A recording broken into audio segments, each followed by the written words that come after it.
Setelah beredar kabar yang mengejutkan bahwa Motorola akan comeback dalam waktu dekat ke Indonesia, smartphone yang diyakini akan rilis pertama kali adalah Moto G35. Makanya di video kali ini Nidia mau bahas HP ini yang menurut Nidia bisa jadi salah satu HP paling powerful di kelasnya berkat desain yang keren, kamera mumpuni, dan chipset yang cukup impresif.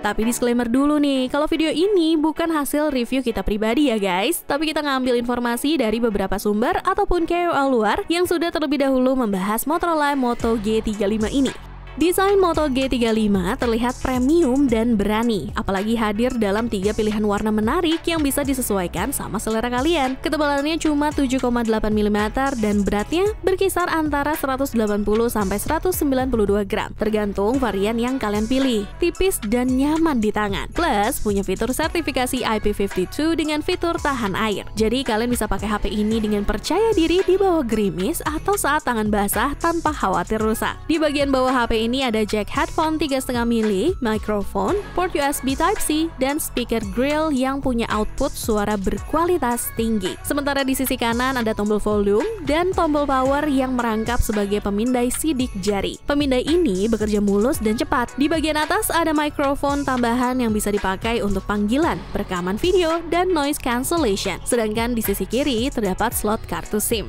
HP ini punya layar IPS besar berukuran 6,72 inci yang dilindungi Gorilla Glass 3, bikin lebih tahan goresan dan benturan kecil. Layarnya sudah mendukung refresh rate 120Hz, jadi lebih mulus dan responsif untuk aktivitas seperti scrolling, gaming, dan multitasking. Resolusi Full HD dan kepadatan pixel 392 ppi bikin visualnya tajam, pas banget buat nonton video. Tingkat kecerahan puncaknya sampai 1000 nits, walaupun mungkin kurang maksimal di bawah sinar matahari ekstrim, pixel yang padat bikin layarnya tetap nyaman dibaca di kondisi terang. Kamera depan kecil di bagian atas juga nggak terlalu mengganggu, dan viewing angle-nya masih lumayan, meskipun agak berubah kalau layarnya dimiringin. Ada fitur tambahan juga kayak peningkatan kecerahan ekstra, filter warna, dan night light buat baca di cahaya redup. Ada juga fitur SDR ke HDR buat nonton video yang bikin tampilannya lebih bagus. Beralih ke kualitas suara, smartphone ini juga punya keluaran speaker yang cukup lantang dan suaranya tetap bagus walaupun volume dinaikin. Nah, sekarang kita bahas performa. Moto G35 dibekali chipset Unisoc T769.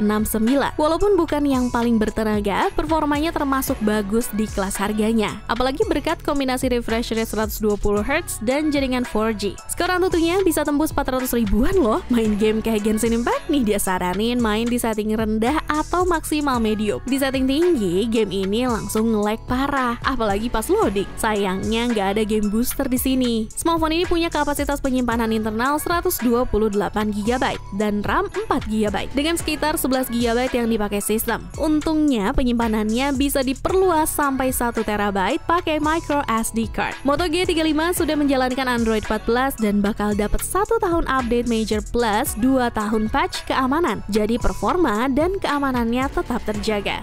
Sekarang kita bahas kameranya. Untuk kamera, Moto G35 punya kamera utama 50MP dan sensor ultrawide 8MP yang jarang banget ditemui di kelas harga ini. Kamera ini bisa ngasih warna yang natural dan dynamic range yang oke, terutama di kondisi siang hari. Lensa ultrawide 8MP jadi nilai plus karena bikin HP ini lebih fleksibel buat foto wide angle. Selain itu, kamera utamanya bisa merekam video 4K di 30fps dengan kualitas yang juga mengesankan. Sementara di bagian depan, ada kamera selfie 16MP yang bisa merekam video Full HD. Ada juga beberapa fitur AI tambahan nih buat foto kalian. Visual foto bisa ditingkatkan supaya warnanya lebih cerah. Di mode selfie, kalian bisa blur background untuk bikin foto portrait dan bahkan mengatur kedalaman dengan slider. Ada juga Magic Eraser yang bisa hapus objek-objek nggak diinginkan dari background, seperti mobil atau orang yang nyasar di foto kalian.